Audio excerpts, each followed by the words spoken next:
So, The Faithful, Women of the Bible, is a brand new drama series on Fox, and it is genuinely unlike anything we've seen from a major network in a long time.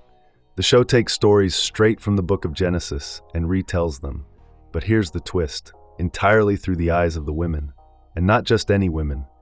These are the matriarchs at the very heart of the Abrahamic religions, Judaism, Christianity, and Islam. The format and structure. Now, this is a 3-part event miniseries, 6 hours total, airing over 3 consecutive Sundays on Fox, with each episode also available the following day on Hulu and Hulu on Disney+. The series is structured anthologically, meaning each part follows a different woman, a different generation, but they're all connected through one bloodline, the bloodline of Abraham. The cast here is seriously impressive. Minnie Driver, yes, Good Will Hunting Minnie Driver leads the show as Sarah. Jeffrey Donovan from Burn Notice plays Abraham. Then you've got Natasha Karam as Hagar, Alexa Davalos as Rebekah, Millie Brady and Blue Hunt as Rachel and Leah, and Tom Meissen, Tom Payne, and Ben Robson rounding out the supporting cast. Sarah's story. The story kicks off with Sarah, Abraham's wife, whose son is called into a covenant with God. But that blessing comes at a devastating cost, the excommunication of Abraham's eldest child. To even get to that point, Sarah first orchestrates a plan for her husband to have a child with her own handmaiden, Hagar. She raises that child as her own, and then has to give up that bond entirely to ensure that her own son, God's chosen one, inherits his father's legacy. That is an incredibly painful sacrifice, and the show leans right into it. Rebekah's story. Then we move to the next generation. Sarah's son Isaac has 2 sons of his own, Jacob and Esau, and that's where things get complicated again. Isaac plans to pass his covenant and inheritance to Esau, his eldest son, but that goes directly against God's verdict.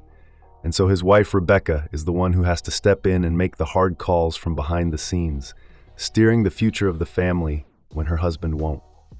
Rachel and Leah's story. And finally we get to Jacob, who goes on to marry 2 sisters, Leah and Rachel.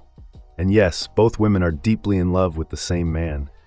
Jealousy and envy tear through the family, and both sisters are forced to find a way to live with divided affection and somehow make peace with each other and with the situation they're in. The core themes. What ties all 3 stories together is this thread of motherhood, love, and sacrifice. Every single one of these women faces an impossible choice, something unthinkable, and they make it in the name of their faith and for the future of their families. That's the heartbeat of the whole show. Will there be a season 2? Okay, so, season 2. Here's where it gets interesting. The Faithful was announced and marketed as a miniseries, and that label does make a second season less likely. As a miniseries, it's designed to be a complete, self-contained 3-part story, and it delivers exactly that. So the door isn't exactly wide open. But, and this is important, nothing has been officially ruled out. The show's future hasn't been formally announced either way. And we've seen this before. Plenty of projects that launched as limited series ended up coming back when the audience response was strong enough. So if The Faithful connects with viewers and carries enough cultural weight, a return isn't off the table. What a season 2 could look like. If it does come back, here's what that could look like. A second season could continue following Abraham's bloodline, picking up with the women who come after Jacob. Or, and this is actually really exciting, it could shift focus entirely to a different biblical lineage and explore how that shaped the Abrahamic religions in a completely new way. Either way, it would almost certainly keep its anthological format and continue telling these stories through a female lens, exploring themes of love, marriage, and motherhood, and the profound roles these women played in some of the most significant events in human history. The source material is essentially limitless. The book of Genesis alone has enough stories to fuel multiple seasons. So if the audience shows up for this one, there's absolutely a path forward.